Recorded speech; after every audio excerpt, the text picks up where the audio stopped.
Scraping websites with pagination. 2 methods. Welcome to Stalkit tutorials. In the previous video, we have created a very simple scraper and collected top 250 movie data from IMDb. Most of the websites we need to scrape won't be that simple and will depend on amounts of results. We have some sort of pagination system. It can be numeric page numbers, a simple next page button, or even an infinite scroll where more items are loaded when you scroll down the page.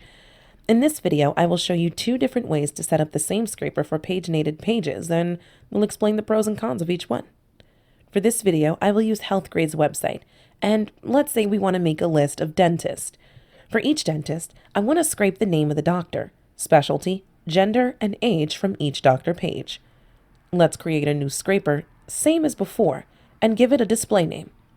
We will leave all the options at their default value again, both here and in the next screen, and we'll go straight to the scraper builder screen.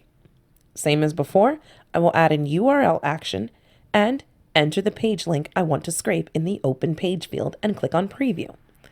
As you can see, when the preview is loading up, I still can't see the data yet. The reason is that many websites will make the first page load and only then start loading the data in order to make the page faster. So what I'll do in order to fix this is add some delay after the URL action. I will click on the sleep action and add delay of 5,000 milliseconds, which equals 5 seconds. Let's hit again the preview button. Now you can see the data has finished loading. What we want the scraper to do is to click on each result and gather the data from the doctor page. So what I'll do is add a click action and set the type to be multi-items because we don't want to click on just one item. Next step is to click on the element's hand and switch to selection mode, and then click on the doctor names, which links to the doctor page. Same as before, you can see I got a suggestion for 36 similar objects, and when choosing this option, it will mark all the similar items on the page. As you can see, in the bottom of the page, there is a pagination panel, and I need a way to tell the scraper to loop through each of the other pages as well, and not just do the first page. In order to do that, I have the pagination settings, which is currently set for none. The other 2 options are scroll for infinite scroll loops and the click option, which I'm going to use now. I've ran over 1,000 projects in the last 2 years and saw there are many types of pagination panels. Some will have next and back buttons like here, where these buttons will disappear if you are on the first or last page. Some will keep this button as well, but only disable it. Some won't have the next and previous buttons at all. But as you click on later pages, it will reveal more numbers, and many scraping services have an issue of dealing with all of these options and will give you a solution just for the simple and most common ones. We tried to give an answer for everything. One of the options to set up the pagination and tells it how to move to the next page is click on the Elements button and choose the arrow that clicking on it will move to the next page. After selecting it, if you hover over the X path, you can see that it tells the scraper to click on the 10th element in this list. However, it might cause us an issue if when we move to the second page, the back arrow will also be added to the page, and then the next page arrow will become the 11th element. Another option, when there is specific text on the button like next page, or even some simple arrows, I can use the search panel in the item selector panel and search the button by its text. The third option, and the one that I will always recommend, is using the pin option. This method would work 99% of the time. What I do is click on the current page, which is 1 in this case. The current page will always be marked differently than the other page numbers. After I've selected this, I will click on the pin button to pin the item I've selected and make all the movement I do now with the arrows be relative to the pinned item. Next thing I want to do is tell the scraper to click on the next number after the current page number. So I'll try and click on the right arrow. Sometimes, as you can see here, nothing will happen. And in order to solve this, I'll need to first click on the up button to go to the parent element and only click on the right arrow.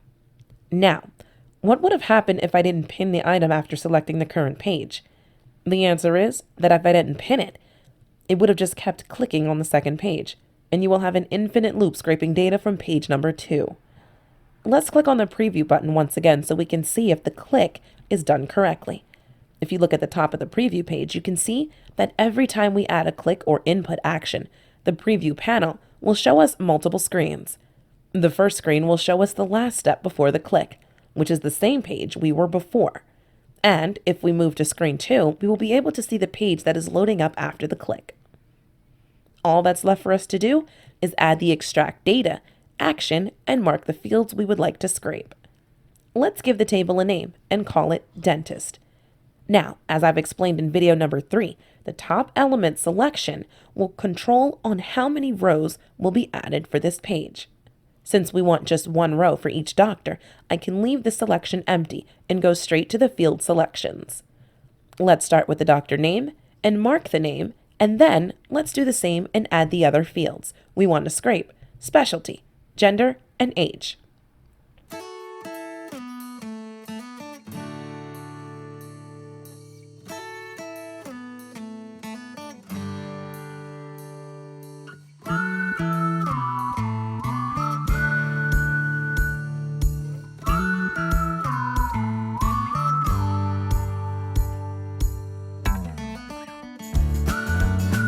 We are done with setting up this scraper, so let's save it and try to run it.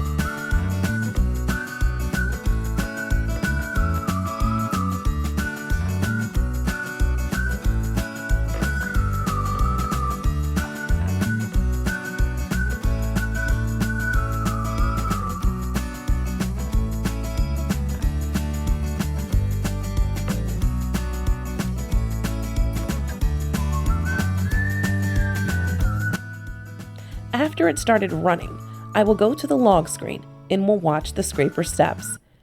As you can see, it found 36 items in the page and starts to click on the doctor's page links one by one. You can also see the progress bar showing you percentage of how many items are completed in this page. Now, as I explained in the start of this video, I want to show you 2 methods to set up the same scraper. The second method we are going to use is, instead of setting up one scraper that will do the clicks and extract the data, I will split the scraper into 2. The first one will loop through all the result list pages, but instead of performing the clicks, I will extract the URL links of each doctor page. Then in the second scraper, we will use the list we have collected and extract the data from each link. Let's start with creating the first scraper. I will add a scraper, give it a name, and go to the scraper building screen. Let's add the URL action, same as before, and already add the 5-second timeout. Now, let's add a data extraction action and give the table a name.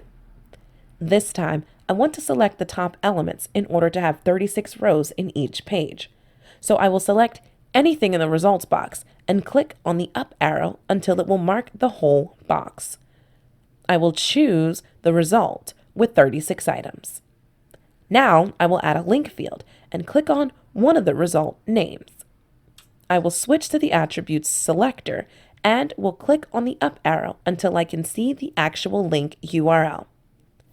Last thing left to do is to set up the pagination same as before.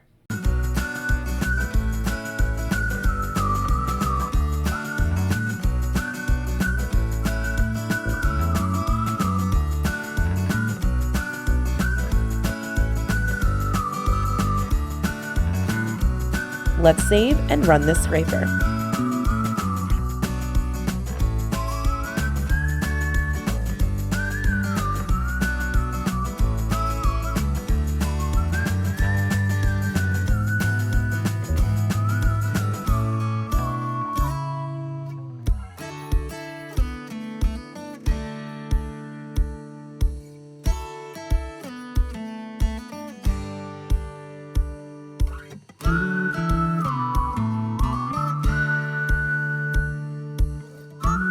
As you can see in the data, from each page it collected all the 36 links and stored them into a table.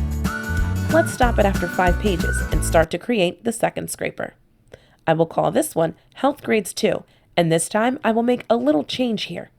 This method's biggest advantage is that since I'm using now a list of links, I can run this scraper on few servers and not just one. Stalkit will know to split the list of links between the servers, and each server will run on a few links. So for example, if I set up to run on 5 servers, each server will get 36 links to run on. Let's click on Next and open the Scraper Builder. Now, I need to add a URL action, but instead of entering a single link into the Open page input, I will select the table we have created from the From Table field. The list that will open contains all tables from all projects. In the URL column, we have only one option, the link column we collected. And let's click on Preview now. As you can see, it opens one of the pages. If you want to open a specific page, you can still put it in the Open page, and it will be used only for the Preview tab.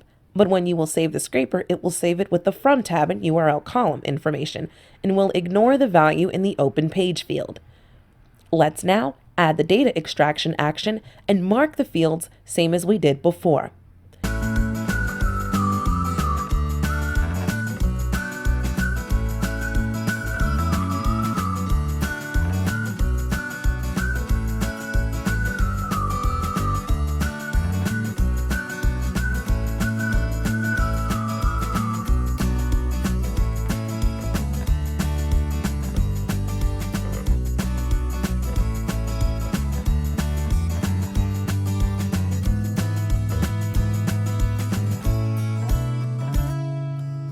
We will save the scraper and let's run it now and see what happens.